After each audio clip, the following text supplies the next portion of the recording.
Afin de préparer l'exercice 32 de notre prochain TD, je voudrais vous faire quelques rappels. J'ai besoin vraiment que vous maîtrisiez les fonctions racine énième, que l'on note aussi comme ça.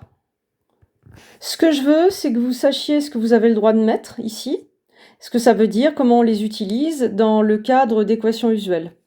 Alors, il y a deux choses à retenir.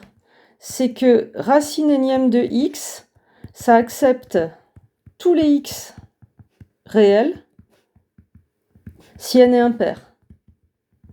Donc ça veut dire que vous avez le droit de m'écrire racine cubique de moins 3 par exemple. Ici, j'ai un nombre réel négatif, une racine carrée ne l'accepterait pas, mais racine cubique l'accepte parce que là, j'observe que 3 est impair. Du coup, vous avez droit à tous les réels. Par contre, vous n'avez pas droit au complexe, mais vous avez droit à tous les réels. Et je veux que vous sachiez aussi que racine cubique s'écrit moins 1 puissance 1 tiers, ici. Donc là, j'aurais peut-être dû prendre un autre nombre pour pas qu'il y ait de conflit. Racine de moins 5 puissance 1 tiers, que vous voyez bien d'où vient le nombre 3. Par contre, racine énième de x accepte seulement les x de R+, si n pair.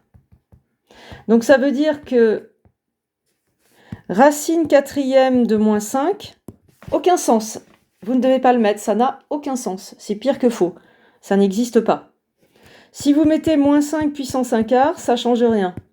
C'est la même chose écrit avec une autre notation. Vous n'y avez pas droit. Donc là, vous avez le droit à 12 puissance 1 quart, c'est-à-dire racine quatrième de 12, parce qu'ici, vous avez un réel positif, à partir du moment où là, vous avez un nombre pair.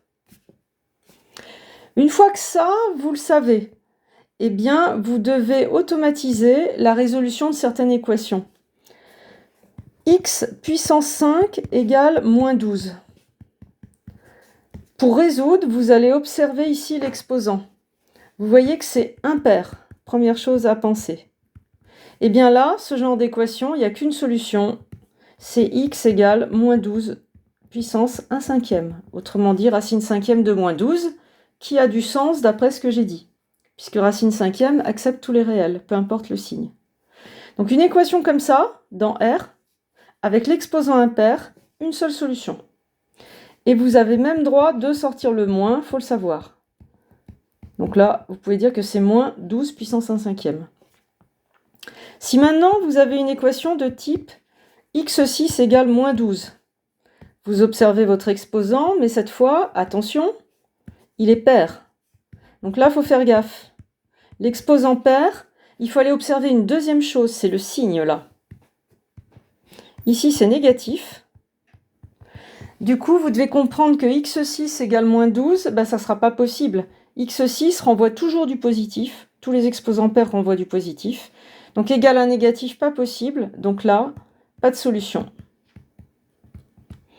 Et dans le cas où je vous donne un nombre positif, ici, avec toujours un exposant pair, eh bien là, ça fera deux valeurs. La racine sixième et l'opposé qu'il ne faut pas oublier. X égale moins 12 puissance 1 sixième. On va s'entraîner, on en fait faire 3 ou 4, vous allez voir, c'est pas dur, et donc j'ai besoin que ça soit automatisé. Allons-y, on s'entraîne. Si je vous demande de résoudre x11 égale 4, vous observez 11, vous vous dites pair. J'aurais même dû le mettre en vert, vous voyez, pour que ça soit... Enfin, bref, vous avez compris.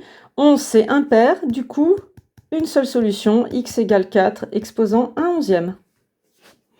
Si je vous donne x puissance 4 égale moins 8, vous regardez l'exposant, pair. Ah, faut faire gaffe. Du coup, je vais observer moins 8, négatif, et donc vous dites pas de solution.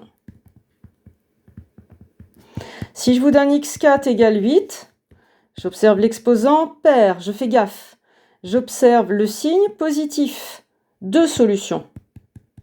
X égale 8 exposant 1 quart, ou x égale l'opposé, moins 8 puissance 1 quart. Si vous voulez réduire, là par exemple 8 c'est 2 au cube, puissance 1 quart, donc vous avez le droit à 2 puissance 3 quarts. Voilà comment on pourra gérer aussi ces exposants. Ou l'opposé, où x égale moins 2 puissance 3 quarts. Allez, encore, vous voyez, c'est pas quelque chose de difficile, mais il faut le savoir. Si je vous donne x puissance 7 égale moins 35, vous observez impair, pas de problème. Donc c'est équivalent à x égale moins 35 puissance 1 septième. Si je vous donne x puissance 8 égale 6, pair, je fais gaffe, j'observe positif, ici, et donc équivalent à x égale 6 puissance 1 huitième ou x égale moins 6 puissance 1 huitième.